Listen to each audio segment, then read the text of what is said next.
In this video, we're going to address the recruitment debates. I'd like to say we'll resolve them, but that's really unlikely. I do hope to shed some light on the pros and cons of the various approaches we can take to recruiting. That's coming up right now. Hi there, I'm Andrea Adams, the host of HR Shop Talk. On this show, you get expert insight into all things HR. I encourage you to subscribe to the show or subscribe to the podcast to keep learning from my smart and experienced guests. Today, in a first, I have two guests. The first is Kim Wilkinson, who I've hosted before, and the second is Pascal Theriault. Did I say that accurately enough? Yep. Okay, good. You got it. All right. Hi, Kim and Pascal. Hi. Hi there. So we're going to start by a quick introduction, but I typically introduce my guests today. I'm not going to. I'm going to let you guys take 45 seconds each, be timing it, to introduce yourself and your approach to recruitment. And I think here we'll start with Pascal, and we're going to switch back and forth as we answer questions of who gets to present their point of view first. All right, Pascal, your introduction. So my name is Pascal Theriault. I'm a recruiter, of course, I guess featuring on today's topic. And I'm just about to start a new role with a startup called Hi Hello in the tech or software as a service industry. I think at a high level, my approach when it comes to recruitment is just to be very candidate centric and provide a really sort of responsive and kind of high touch experience throughout the interviewing and recruitment process. And with that comes kind of providing good detailed feedback on a personalized basis, considering diversity and inclusion and how we're designing our processes and the steps in it and a whole lot more. So thanks again for having me. Yeah, thank you. Okay, Kim, your turn. I'm Kim Wilkinson. I have been recruiting full-time professionally since 2013. So I think we're at 9 years now. I started my career at Robert Half and then transitioned over to Talent Corps. And then in 2019, opened up my own business just because I like to work for myself. Anyway, so yeah, that is me in a nutshell. All right, so we're going to start off with my first question here, and it's around philosophy on finding the best candidate. I've talked about at one time or another about posting, and I've talked about sourcing. What is your approach? What do you prefer? Kim, go. I am a headhunter through and through. And I think that is certainly the agency side of me. I've never been in corporate recruitment, and I know that things are a little bit obviously different on that side, but where I believe that I'm bringing value to my clients and something different and justifying, the cost of my service essentially is that I am going out and headhunting candidates who are not actively applying to job postings. All right. And Pascal, what do you think, headhunting or posting? Can I say both? You can, and tell us why. Yeah, of course. I think a bit of both is required on the corporate side anyways. Definitely understand where Kim is coming from on the agency side. And I would agree with that from an external perspective. But I think from the in-house corporate side, typically both approaches are used. So we do typically post our jobs publicly or through our career site and a variety of different job boards online, but we're typically not relying solely on kind of those inbound applications either. There might be occasional roles here or there that are more junior in nature or kind of your kind of run-of-the-mill client-facing roles that are very common in the tech industry where we wouldn't conduct proactive sourcing. So next topic here in our discussion is interviews. And I have seen and heard and participated in so many different interview styles. Which one is your favorite? And explain yourself, like why. Pascal, you get to start this one.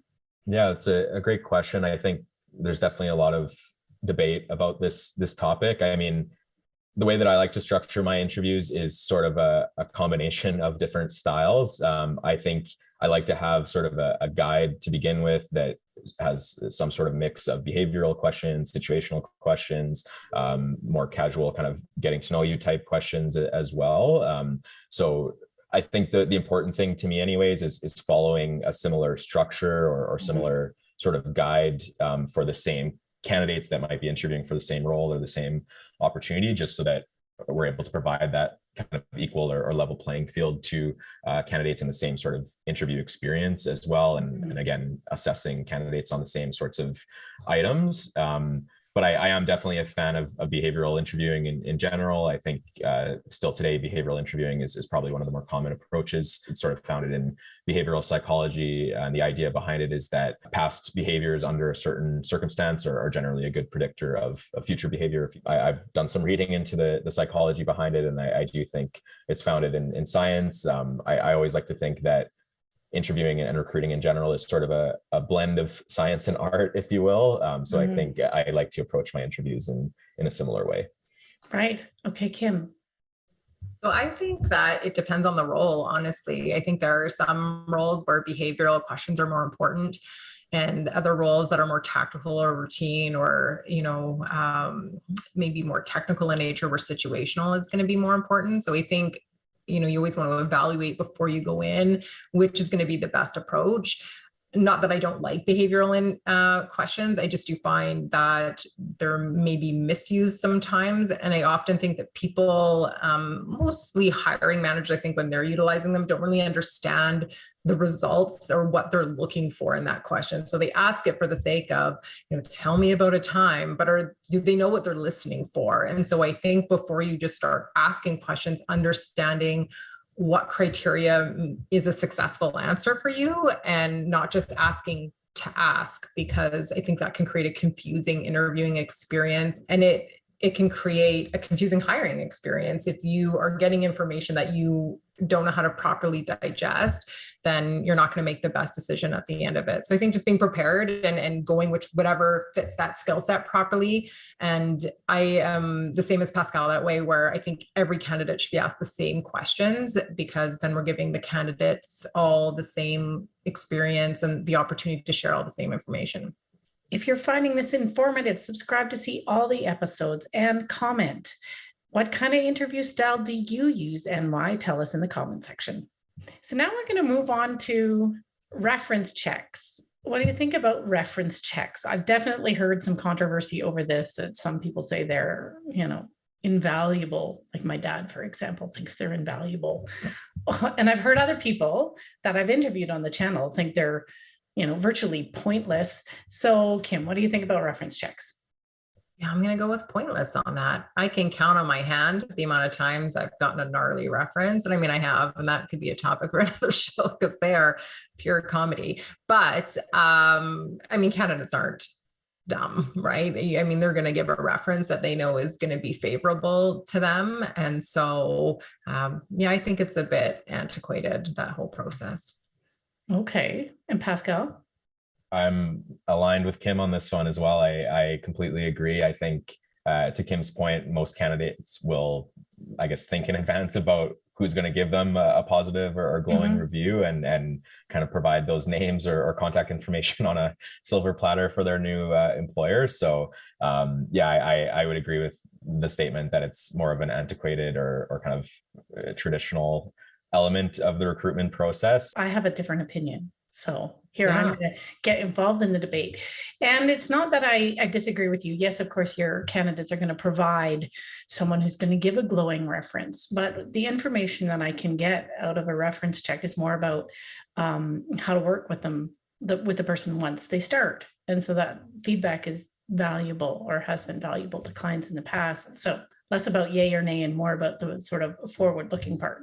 Yeah. And I think there could be value in, I wouldn't call it a reference check then, and asking, your new hire, say, I would love to touch base with your manager and see how I can best support you, and not have it contingent on hire. Okay. I just think sometimes too, because you're not giving the hiring manager that you're working for, because that's not smart. So you look at someone who's been at their job maybe for 6 or 7 years, has great progressive experience, and is now applying for a job that's relative to their skill set today. Do we really want to trust the opinion of the person they worked for 7 years ago in a completely different environment? And it doesn't even make sense to who the person is in front of you. And if you I think I'm trying to think what Pascal said that really resonated with me, where it's like, yeah, like listening to a third party. It's like if you're relying on someone else to tell you whether or not you should hire this person, that's a great opportunity to look at your internal hiring and where you can beef up and train your recruiters so that they feel more confident in their decision making, or your hiring managers, whoever it may be. Yeah, Pascal, you're gonna respond here, but I also want to follow up on something you said, and it was how you check as a recruiter, and without reference checks, how do you check the integrity and honesty of a potential candidate? How do you do that? Great question. I think there are certain sort of, even going back to the topic of behavioral questions, there are certain behavioral questions out there that can sort of give you insight into someone's level of integrity. I think, to me, integrity also reflects things like respect, honesty, self-awareness, accountability. So there are sort of subcategories or sub criteria, I think, to integrity on the whole for me that I look for as a recruiter. So it could be asking them about potentially a behavioral question about how they reached a deadline or performed on a project. It could be something to do with transparency when it comes to communication. It could be just asking someone straight up about a gap in their resume or a change in their career path. And really, I think, I mean, it is, again, I think you have to develop the skill over time, sort of the BS meter, if you will, sometimes as a recruiter. So really on the whole, I think there's all sorts of behavioral and situational questions that can sort of give insight into someone's level of integrity in that area. And sorry, there was one other thing I wanted to mention just in relation to Kim's point and sort of countering what you were mentioning there, Andrea. In my opinion, I think who better to tell you how to work with that person than the person themselves. That would be my counter to that point. I think, again, if the process and the conversations are being designed and completed as effectively and efficiently as possible, then realistically, we as recruiters should probably be asking the person themselves, what are your working preferences? How flexible are you as a person? What is your desired communication style, and these kinds of things. So I think, again, kind of who better to tell us that than hearing it directly from the source. Right. Fair. Okay. So next question here. Kim, you're external to organizations, and Pascal, you're internal. What pet peeves do you have about the other side? And who are we going? Pascal, this is your turn to start. Okay. Are we talking pet peeves about external recruiters? Like anything? Oh, about external recruiters. Yeah. Okay. So you get to pick on Kim. Oh, okay. Well, geez. I've never worked with Kim. I should say people like Kim. Yeah. No, Kim is awesome. I think for me, there are, like, don't get me wrong, even though I'm on the corporate side, there are lots of amazing agency side recruiters out there. I think the thing that sort of frustrates me is that sometimes you could argue that there might be sort of a low barrier to entry to starting a recruitment firm. What I mean by that is sometimes you might get people without a ton of prior recruitment experience. I think having kind of that variety, even for Kim, for example, she was mentioning she worked for a couple of different organizations and agencies prior to going off on her own. So I think that's great because she was probably exposed to different processes, different ways of doing things, all sorts of different clients in both of those businesses as well, which of course would help to inform her processes and how she does things today in her organization. And the other piece, I think as well, the agencies that I love working with are the ones that really take the time up front to invest in the relationship and the partnership, and really are asking lots of thoughtful questions of the client or of the corporate side, for example, in my case, and understanding our business, our product offering, our core values. What are some of the key characteristics that we look for across the board in our candidates? What is the working environment like? What is the leader like? So that they're able to then go out and find the candidates that are most closely aligned to that. And I think sort of coming or following up to that usually leads to a lesser volume of candidates presented, but a much higher quality. So that's what I like. And then obviously conversely to that, I don't really like the agencies that come in guns a-blazing and they ask you 2 questions and send over the job posting and we'll go and find you the perfect person. And then again, if they didn't take the time to ask all those questions and truly understand the organization and culture and job and scenario up front, then really the way that they're doing that is just by throwing candidates at you and learning slowly, little by little, from feedback from each candidate. I think sometimes wearing the relationship thin with the corporate client as well. So yeah, that would be sort of a couple of my gripes about the agency side. All right. That was pretty good. We've run out of time now. lay it on me, Kim, your turn. Go. Here's my gripe. No, so I think that for me, it's definitely being seen as an adversary. I've actually had a client tell me that I was a necessary evil, and that just sets a bad tone. I almost get the feeling sometimes, and this is certainly not true of everyone. I work with some great clients, but where I almost feel that they feel I'm threatening their position and their job by the fact that they've had to reach out for me, where I really look at myself as a compliment to their job. And I think, anyone who's good at what they do knows when to bring in extra help. And that is a show of that. With our approach, and although I know some corporate internal recruitment, although I don't think it's really well done, do some active sourcing, they just simply do not have the time. There's a lot more of an administrative burden on a corporate recruiter than an agency recruiter. And so I just simply have more time to do that. I also have access to different candidates. Candidates are sometimes scared to talk to corporate recruiters. And so I think there's definitely some value there. So I would say that was probably, one of my biggest pet peeves. And then also is when they don't give me that opportunity to talk to a hiring manager, learn about the business, where they're literally just, here's a job posting, send us some candidates. I'm like, I don't want to work like that. I don't want to throw spaghetti at the wall. I actually have clients that I won't work with because it is like that. And that's not the way I like to do recruitment. So I would say those are my gripes. There they are. All right. That was a remarkable amount of alignment there. Okay. It was. Okay. So final question here is advice. So if someone is starting out in recruitment, what advice do you have? And Kim, you start this one. I honestly think agency is the best place to start. I think it's where you'll get the easiest in. I think it's where you're going to get the most dedicated training with the most support. Although I know some corporate clients have a big recruitment team, that's not common unless you're in a big, wheelhouse. And so, when I started, I think there was 30 or 40 other recruiters in a room with me. And so I just don't know that there's a better place to learn. The urgency you learn in agency recruitment is second to none. I mean, you're competing for every single placement that you make, it feels like. And so getting out to market, getting your candidates prepped, being flexible, being on top of things, selling your candidates in, like those are things that you learn like with a militant level of precision. Right. So corporate clients love recruiting agency talent to come into their teams. And it's for that very reason. They do bring a level of urgency in that way. So yeah, I think that's probably what I would say is the best place to start. I think also though, before you even think of where you want to start is going, do I really want to be in recruitment? Mm-hmm. So many people think it's a great stepping stone into HR. And while there have been some successful transitions there, recruitment and HR are not the same. I mean, certainly more on the agency side, it's more apparent how business development and that focused it is still that way internally. You still need to build those relationships, build that trust.